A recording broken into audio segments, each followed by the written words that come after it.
Bonjour à toutes les rêveuses et à tous les rêveurs. Bienvenue sur la chaîne du Père Raconteur. J'ai le plaisir aujourd'hui de vous présenter la quête du grand château.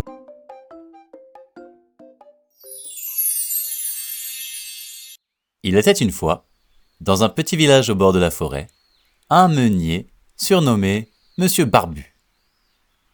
Il vivait avec ses 3 enfants. Parmi eux, une fille, Zoé. Elle était vive, intrépide, et chaque jour rêvait d'aventure. Leur famille, bien que soudée, était pauvre, et Zoé s'était juré de changer leur sort. Un matin, après avoir aidé son père à moudre le blé, Zoé se tourna vers lui, les yeux brillants de détermination. « Écoute, père, j'ai décidé de partir. Ce n'est pas l'or que je veux, mais une chance pour nous. Je reviendrai avec quelque chose de plus grand. » Monsieur Barbu la regarda un instant, inquiet, mais aussi très fier. « Attention, Zoé, le monde n'est pas toujours ce qu'on imagine. » Ce à quoi elle répondit d'un ton ferme avant de s'élancer sur le sentier. « Je reviendrai avec un château, père, et bien plus encore. » En chemin, Zoé croisa un vieux marchand qui semblait avoir tout vu. Il lui proposa un échange. Je vois que tu as l'air de chercher quelque chose de précieux, petite. Ces bottes magiques te mèneront loin. Et également, cette boîte pourrait bien t'être utile. » Zoé réfléchit un instant et, n'ayant guère d'autre bien, lui tendit un sac de blé. « Voici ce que j'ai en échange. » Le marchand accepta le sac de blé en échange des bottes et de la boîte. Zoé repartit sur son chemin, les pieds dans les bottes magiques et la boîte sous le bras, en criant « Je reviendrai avec un château, marchand, et bien plus encore. » Quelques jours plus tard, continuant son chemin, Zoé arriva dans la grande ville où vivait le roi. Alors qu'elle marchait dans les rues, elle aperçut un lièvre pris dans un piège. Elle le captura, puis, après un moment de réflexion, décida de l'offrir au roi, pensant qu'il serait une occasion de se faire remarquer. Arrivée à la cour, Zoé se présenta avec assurance. « J'amène un cadeau pour le roi, un présent du mystérieux comte de Cabarat, » dit-elle d'un ton calme, remettant le lièvre au valet du roi. Le roi, curieux de la jeune fille, l'invita à sa table. « Un cadeau de Cabarat ? Jamais entendu parler de ce bougre. Mais tu as du courage, petite. Prends cette bourse d'or. » Zoé accepte alors sans se laisser éblouir. Elle savait que cela ne résoudrait rien, mais elle avait un autre objectif en tête. « Merci, sire, mais ce n'est qu'un début. Je reviendrai avec un château, mon roi, et bien plus encore. » Zoé, toujours à la recherche d'un château, entendit parler d'un géant qui vivait au sommet d'une montagne.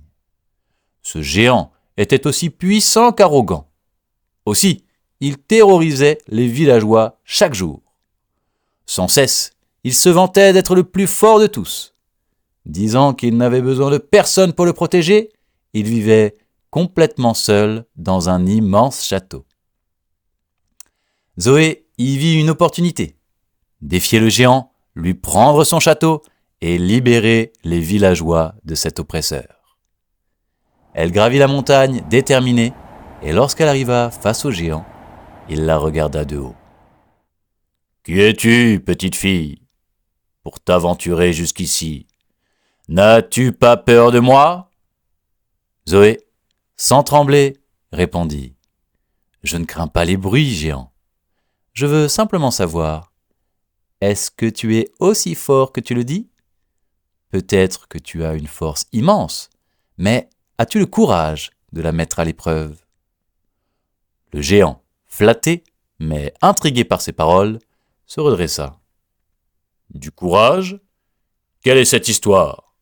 Je suis le plus fort, et personne ne peut me surpasser. Zoé sourit et lança. Alors, prouve-le, géant. Cette boîte est magique. En y entrant, tu auras une toute petite taille, et si tu es si fort, entre, et voyons jusqu'où ta force te portera. Le géant, emporté par son ego, haussant les épaules, accepta. J'ai bien plus de force que toi, petite. Je vais entrer dans cette boîte et la briser, si j'en ai envie. Sans réfléchir davantage, il entra dans la boîte, pensant qu'il voulait la détruire à tout moment. Mais, à peine le géant fut entré, Zoé ferma la petite porte et verrouilla la boîte. Et le géant, devenu tout petit, se retrouva prisonnier de ce joli piège. Zoé observa la boîte un instant, satisfaite, puis la cacha sous son manteau. « Voilà, père, pensa-t-elle, ce château est à nous maintenant. » De retour à la ville, Zoé se dirigea vers le château du roi. « Tu as sauvé le royaume d'un géant et tu as acquis un château. Tu mérites une place à ma cour et des honneurs. » Zoé secoua la tête, son regard sûr. « Merci, mais je préfère rester avec mon père. Je n'ai besoin ni de cour ni de palais, juste d'un endroit où ma famille puisse vivre en paix. » Le roi, souriant, comprit qu'elle savait ce qui comptait vraiment. « Tu es une fille d'honneur, Zoé. Si tu changes d'avis, ma porte te sera toujours ouverte. » Zoé retourna enfin chez elle, triomphante. Son père, M. Barbu, l'attendait. Toute la famille s'installa dans le château, à l'abri des soucis. Et un jour, voyant son père vieillir, Zoé s'assit à ses côtés et lui dit « Tu m'as toujours guidé, père. Aujourd'hui, c'est à mon tour de veiller sur toi. » Monsieur Barbu la regarda, les yeux pleins de tendresse. « Tu as toujours su ce qui comptait. Je suis si fier de toi, Zoé. » Et ainsi, père et fille vécurent heureux dans leur château, prouvant que la vraie richesse réside dans l'amour, la sagesse et la détermination.